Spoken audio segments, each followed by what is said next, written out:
आप सभी कैसे हैं? उम्मीद और आशा करती हूँ कि आप लोग अच्छे होंगे। हम लोग जैसे कि पीछे पढ़े थे, जो भी रचनाएं थी उनके बारे में पढ़े थे, और आगे हम लोग देखते हैं बाकी रचनाओं के बारे में। आप लोग मेरे चैनल को लाइक कीजिए, वीडियो को सब्सक्राइब कीजिए और शेयर कीजिए कि मेरा वीडियो आगे और लोगों के तक पहुंच सके और मैं नए नए टॉपिक पे आप लोग के लिए नया नया कंटेंट लेके आ सकूं। आज हम लोग पढ़ेंगे पृथ्वीराज रासो की रचना, पृथ्वीराज रासो और चंद्रबरदाई इसके रचनाकार। ठीक, चंद्रबरदाई की रचना पृथ्वीराज रासो। पृथ्वीराज रासो का समय क्या है? 12वीं सदी के आसपास। पृथ्वीराज रासो का समय क्या है? 12वीं सदी के आसपास। ठीक है, और इसका रचना काल है 1193 ईस्वी। पृथ्वीराज रासो का रचना काल क्या है? 1193 ईस्वी। पृथ्वीराज रासो का रचना काल 1193 ईस्वी है। पृथ्वीराज रासो में कुल कितने सर्ग हैं?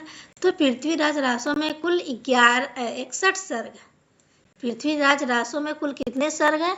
तो पृथ्वीराज रासो में कुल 61 सर्ग हैं। और समय कितना है? तो 69। पृथ्वीराज रासो में समय कितना है? समय 69 है और सर्ग कितना? 61। ये तो आपका यूजीसी नेट में काफी पूछा गया एक क्वेश्चन। कुल 69 समयों में से, कुल 69 समय में से 61 सर्गों की रचना चंद्रबरदाई ने की थी। कुल 69 समयों में से 61 सर्गों की रचना चंद्रबरदाई ने की थी, ताकि बचे हुए जो 8 सर्ग थे उसकी रचना उनके पुत्र जलहन द्वारा की गई थी। उनके पुत्र जलहन द्वारा की गई थी। चंद्रबरदाई के पुत्र जलहन थे, उनके द्वारा की गई थी।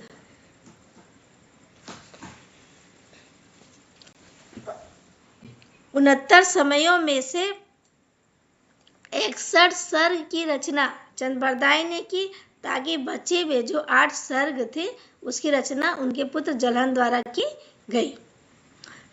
हिंदी का प्रथम महाकाव्य किसे माना जाता है? तो हिंदी का प्रथम महाकाव्य पृथ्वीराज रासो को माना जाता है।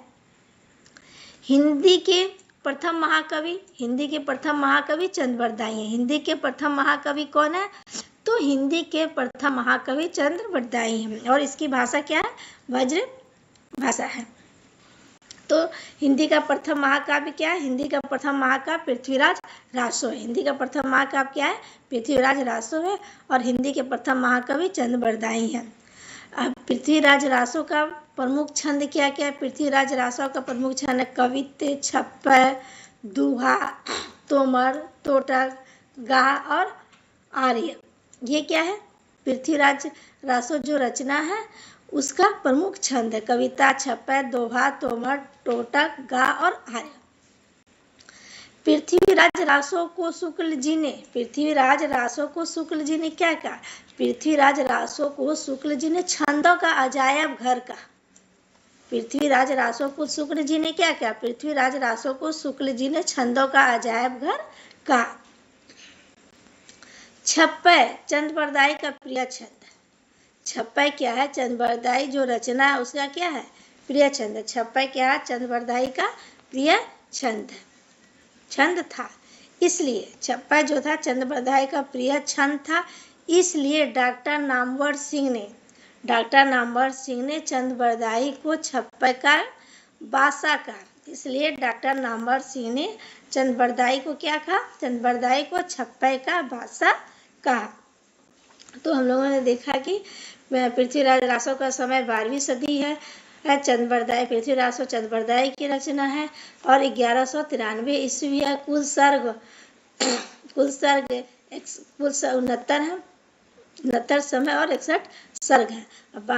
और 69 समयों में से 61 सर्ग की रचना चंद्रबरदाई ने की थी तथा बचे हुए 8 सर्गों की रचना उनके पुत्र जलहन द्वारा की गई थी। और हिंदी का प्रथम महाकाव्य क्या? हिंदी का प्रथम महाकाव्य पृथ्वीराज रासो है। और महाकवि कौन है? हिंदी के प्रथम महाकवि कौन है? तो हिंदी के प्रथम महाकवि जो है वो चंद्रबरदाई है।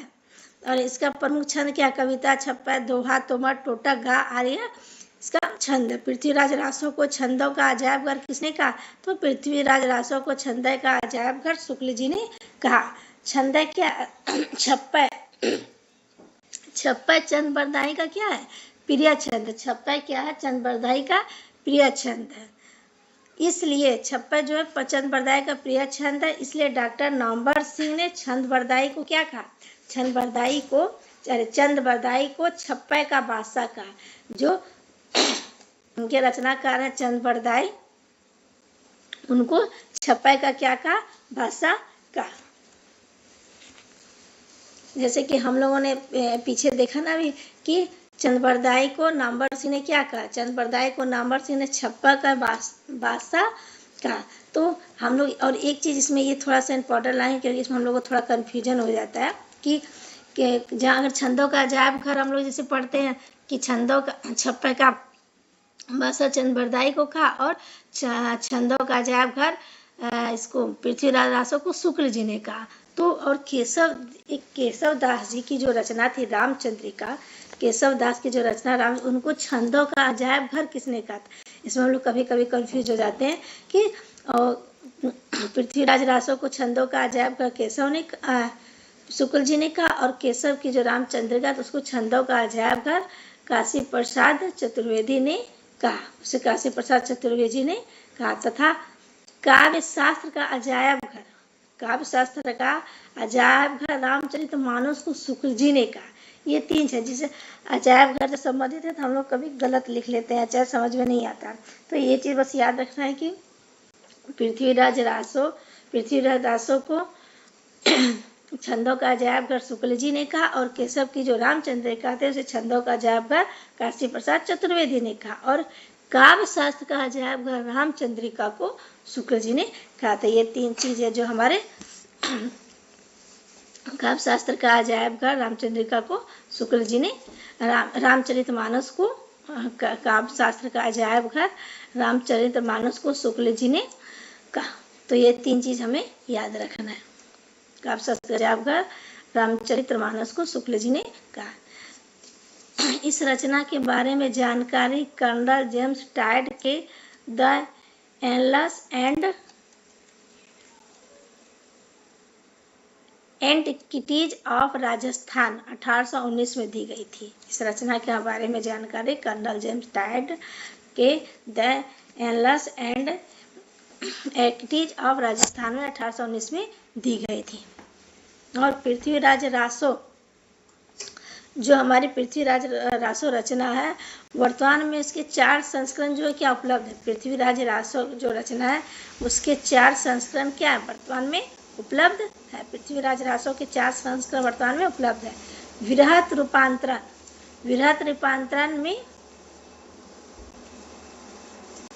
एक मिनट बच्चे यहाँ पे रुकिए, कुछ मेरे को डाउट लग रहा है। वृहत रूपांतरण में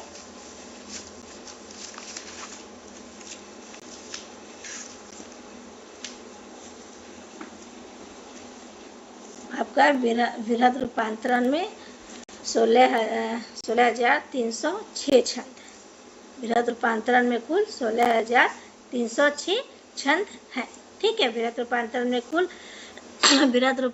कुल क्या है? 16,306 छंद है। मध्य में क्या है? 7,000 है। मध्य में क्या है?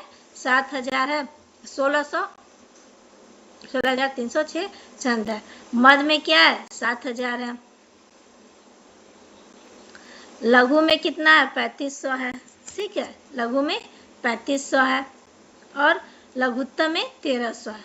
लघुत्तम में 1300 है। तो वृहत रूपांतर में कुल इतने छंद है। मध्य में कुल 7,000 छंद है, लघु में 3500 और लघुत्तम में 1300 छंद है।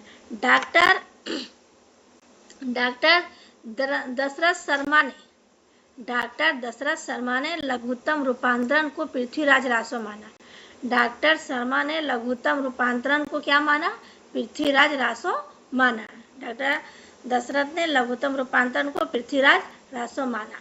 पृथ्वीराज रासो के नायक कौन थे? पृथ्वीराज चौहान। पृथ्वीराज रासो के नायक कौन थे? पृथ्वीराज चौहान। पृथ्वीराज रासो के नायक कौन थे? पृथ्वीराज चौहान तृतीय। पृथ्वीराज रासो के नायक कौन थे? पृथ्वीराज चौहान तृतीय। ये अजमेर के चौहान वंशीय थे। ये क्या थे? पृथ्वीराज चौहान तृतीय क्या थे? अजमेर के चौहान वंशीय थे। और पृथ्वीराज रासो की नायिका कौन थी? संयोगिता। पृथ्वीराज रासो की नायिका कौन थी? संयोगिता। और पृथ्वीराज रासो का सबसे बड़ा सर्ग क्या है? कनौज युद्ध। पृथ्वीराज रासो का सर्ग है कनौज युद्ध। और सबसे छोटा सर्ग क्या है इसका? पद्मावत का समय। सबसे छोटा सर्ग क्या है इसका? पद्मावत का समय। और शुक्ल जी ने पृथ्वीराज